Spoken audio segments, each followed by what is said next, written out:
በቤታችሁ ሆናችሁ ኦንላይን መማር ሰልችቷችኋል ወይስ ትኩረት ማድረግ አቅቷችኋል? እንግዲህ ኦንላይን መማር ነፃነት ቢኖረውም ራሳችንን ካልተቆጣጠርን ጊዜያችንን በከንቱ ልናባክን እንችላለን። እንግዲህ በዛሬ ቪዲዮዬ ላይ ኦንላይን ትምህርት ውጤታማ የሚያደርጉ የኦንላይን ትምህርትን ውጤታማ የሚያደርጉ ቀላልና ተግባራዊ ዘዴዎችን ወደ እናንተ ይዤላችሁ መጥቻለሁ። ቀጥታ ወደ መጀመሪያው ዘዴ እንገባለን።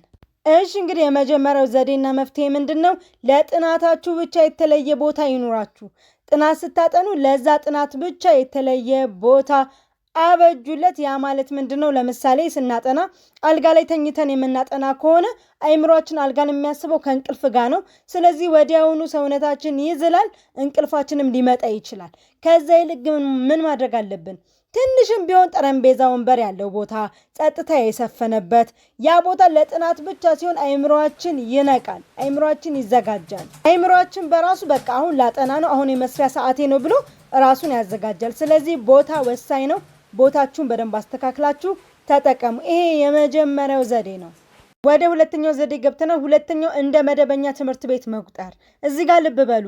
የኦንላይን ትምህርት ቤት ላይ ስትማሩ፣ ቤታችሁ ሆናችሁ ስትማሩ በቢጃማ አይምሯችሁን ሳታነቃቁ የረፍት ጊዜያችሁ የእንቅልፍ ጊዜ አልቆ ወደ ትምህርት እንደገባችሁ ሳታሳውቁት ዝም ብላችሁ በዛው መቀጠል የለባችሁም። ልክ ትምህርት ቤት እንደምትሄዱት ጠዋት ተነስታችሁ የጊዜ ፕሮግራም አበጅታችሁ ትምህርት መጀመራችሁን አውቃችሁ የምታርፉበትን ሰዓት ወስናችሁ ማድረግ አለባችሁ። አይምሯችሁን በደንብ ንቁ ይሆናል። ሶስተኛውና ዋነኛው ነገር ላይ ደርሰናል። እሱም ዲጂታል ረብሻዎችን አስወግዱ።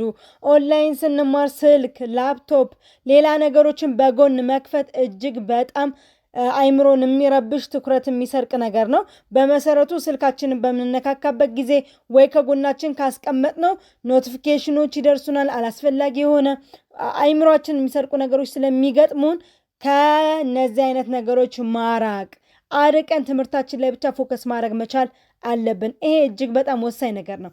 ትምህርት በዚህ ይዘው በጎን ስልክ መኮርጎር፣ ላፕቶፕ መነካካት ወይ ደግሞ እስቲ አንዴ ቼክ አድርጌ ልመለስ ብሎ ቲክቶክ መግባት ዋጋ ያስከፍላል፣ ጊዜን ያባክናል። እዚህ ላይ በደንብ ፎከስ አድርጋችሁ ማየት አለባችሁ። ኦንላይን የምትማሩ በቤታችሁ ሆናችሁ የምትማሩ እነዚህ ነገሮች ላይ ትኩረት አድርጉ። እንግዲህ በአጠቃላይ ዛሬ ያቀረብኩላችሁ 3 መሰረታዊ የሆኑ የኦንላይን ትምህርት ስንማር ትኩረት አድርገን እንድንማር የሚረዱ ነው። እናንተ ደግሞ የኦንላይን ትምህርት ስትማሩ ቤታችሁ ውስጥ ሆናችሁ ያጋጠማችሁ ችግር ካለ ኮሜንት ላይ አሳውቁኝ። እንደተለመደው ላይክ፣ ሼር፣ ሰብስክራይብ ማድረግ እንዳይረሳ። መልካም ጊዜ